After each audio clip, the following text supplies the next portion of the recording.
Nick Robinson, you must build a boat. I have to? I'm telling you, man, you gotta build a boat. You've been living your life as a liar. It's all been a lie because you haven't been building boats for yourself. I've been a no-boat man up until this point. You're boatless. You're grounded. You're a landlubber. Griffin, what's the name of this game? I forget. No, it's called You Must Build a Boat, and it's the latest game from 88 Games. If you've ever played 10 Million, which is a really great iOS puzzle RPG game, then this is gonna look familiar because it's basically the sequel to that, even though it has nothing to do with the title 10 Million.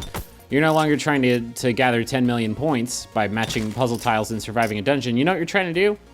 Is it build a boat? Yeah, you're building a boat for the most part. And the way you do that is by going through these dungeons and surviving.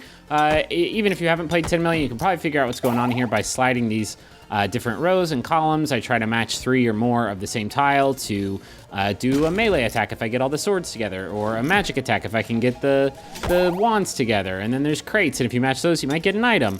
And keys, you have to use keys to unlock chests. And as you move forward, the dungeon continues. There's this new system where the dungeon is modified the deeper into it you go. So maybe monsters will get tougher or more treasure chests will appear.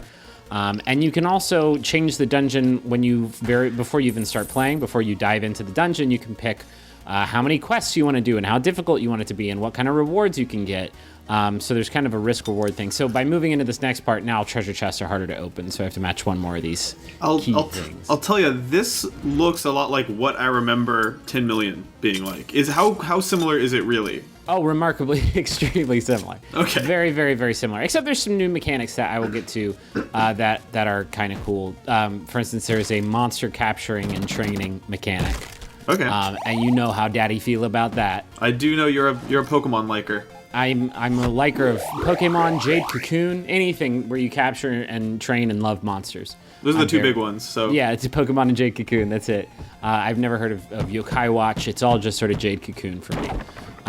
So here I completed a quest, and the reward for this quest is I have captured this white dragon, my Blue Eyes White Dragon. And I'm going to use that later on when I learn how to build a team of monsters. And I also got a new member for my boat crew. So this is the titular boat here. Yeah, this is the boat that I'm building, and you build the boat by completing quests and getting new members of your crew. So this guy, Woodward, will tell you things about the monsters, and this is something that's different from 10 Million, is that every monster has these different sort of attributes, and you have to learn about them from this guy, and they're really important because there's some enemies that you can barely damage at all with melee attacks, and so you don't want to waste time matching swords for those guys. You want to mainly do magic attacks against them. You got to kind of memorize that stuff. Here I'm upgrading my sword by spending some of the money that I've been collecting. With those monster weaknesses, you have to hold those in your head? Like, you learn them once, and then you just have to remember, like, oh, this particular monster is susceptible to this particular attack? Yeah, for the most part, they're kind of easy to remember. Like, there's a swarm of bugs, and those are, like, your melee attacks won't do much against those, which makes sense. Right. It's a swarm of bugs. Mummies don't like fire. Mummies hate fire, Nick. Oh, my God, they hate fire. So this is me picking the quests. You can go in without quests and just try and get other resources like gold, and you see those biceps that look like the number 4. I thought they were 4s for a while. That's actually power, and the brains are called thought, and those are 2 resources you need to train monsters. Gotcha. I did not read that as a 4 or a bicep. Oh, what did you think it was? I think we should move on for the sake of time, because I know you've got limited time. Like a penis? We should probably move on. That's not even close, Nick. What is it? You're saying I should go to the doctor if that's what I think. I'm saying we need to have a serious discussion after this video's over. So here I've moved into a part of the dungeon with power monsters, which means I get beaten off the side of off the screen. So yeah, you're constantly moving off to the left while you stand still of that top part of the screen, and anytime a monster hits you, it knocks you even further. So sort of Smash Bros. Rules, you go off the screen, you're out, and your run is over. What's really great about this game is the same thing that was great about 10 Million, is that you have this constant sense of improvement. Here I've just found an idol which adds an entirely new gameplay mechanic, which is certain tiles now have multipliers on them. And I unlocked a special item in a later part of this video that gives me like this horn that I can blow that has to charge up, but I can set that off when things get hairy. Here I've unlocked a person who will upgrade my staff. So you're constantly like getting these resources to train monsters. This is the monster training part of the of the game, you can see I have to spend a certain number of resources to recruit the monsters that I have captured by completing quests. And by doing that, I get these permanent upgrades. So now whenever I eat food, which is an item I can find in those crates, it's a little bit more effective. I got those two guys that give me extra sword and staff damage. So you have to like pick and choose like which enemies you want to unlock and which resources you want to spend.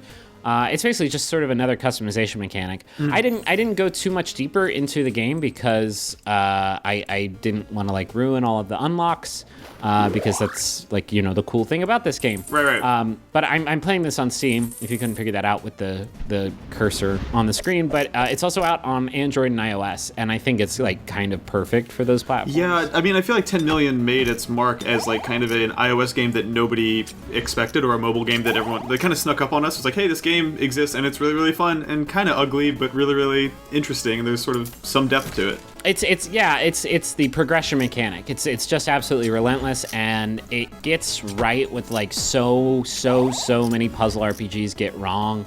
Like there's no like gross microtransaction energy recharge garbage in the game.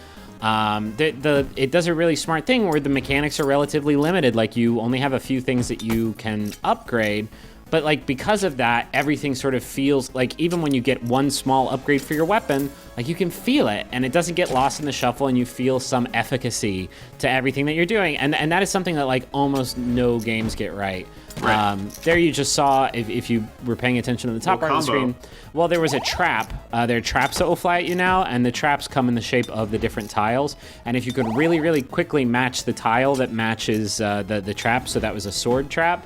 If I had matched 3 swords, it would have disabled the trap before it hit me, but I was not so lucky. Yeah, there's a lot of similarities between this and 10 million. It's more robust, I would say, than 10 million, and it's a lot better explained. I would also say the curve isn't as punishing as 10 million. Like, I hit parts of 10 million that just, like, got me dead stuck for, like, an hour until I did a bunch of runs and saved up a bunch of money and could finally, like, afford one sword upgrade I needed to, like, finally get through the level. This game has a better sense of progression and is more fleshed out, and, yeah, I've really been enjoying it. I've actually had to stop playing it on Steam because I'm going to E3 next week, and I want something to play on the plane, and I think this is going to be my jam. I will take that recommendation to heart. This seems like a really good travel game right here. Yeah, absolutely. Anyway, this is You Must Build a Boat. It's out on Steam. Oh, there's that trap. Oh, there it goes. It's out on Steam now, and it's on iOS and Android. I think it's like $3 on mobile platforms. All right, I think I can swing that. Yeah, I think you can. So that's it for this video. Nick, let's have a frank discussion. All right. About the birds and the bees, I guess. Is it not supposed to look like that, or what's the... Oh, Nick, it's not supposed to look anything like that. There's not supposed to be an acute angle involved at all, anywhere in the process. Not even at the, like, the middle part? No, not at the middle part, or the beginning or the end. Nowhere.